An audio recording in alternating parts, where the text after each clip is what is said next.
was a quick test. That was a 7 pounds of boost. I'll up it now. Yeah, we can't show numbers. Yeah. So I'm gonna have to blur it. Yeah, I'm just you know, just running through my bases. I just dumped in. I requested 500 hectopascal, so that's, you know, half a bar, 7 psi. So at first in case, you know what I mean. Just make sure everything works. Then you can start creeping up on it.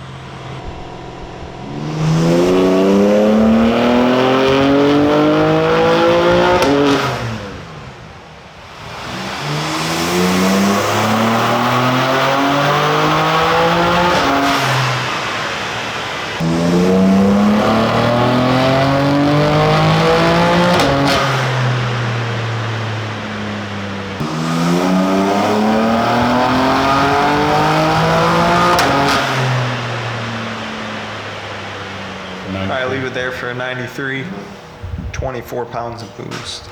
This has the new REV2 board. It's got port injector, precision Raceworks kit, low pressure fuel pump, downpipes, intake. Say pretty much stage 2 or stage 3 if you want to consider the port injection stage 3, but in stage 2 downpipes, intake only, but beast of a setup, so it's not even stretching anything yet. Since we can't say exact numbers for this one, what do you think the difference would be between 93, or a guess between 93 to ethanol? Like 50 horsepower, 100 horsepower? Big jump. What? Probably like 150 horsepower, 180 horsepower if you really wanted to squeeze the turbo out of it. So, big jump.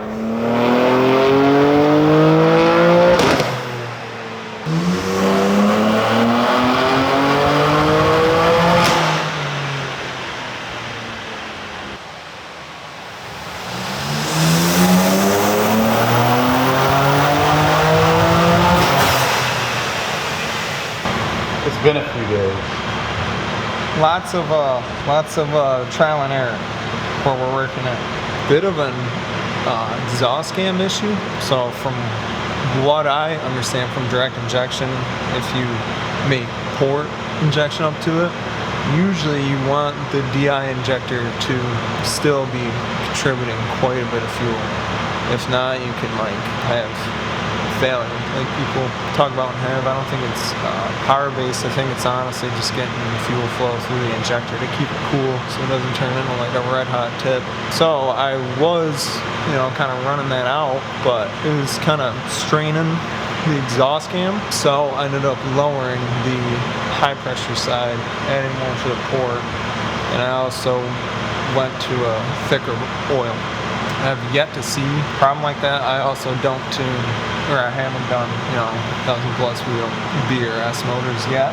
I'm sure that that's something that they deal with, and a lot of people use the Van's exhaust cam lockout. I learned that on one of the pulls, and I said, why don't I bias more towards the port side and see if it helps, which it did.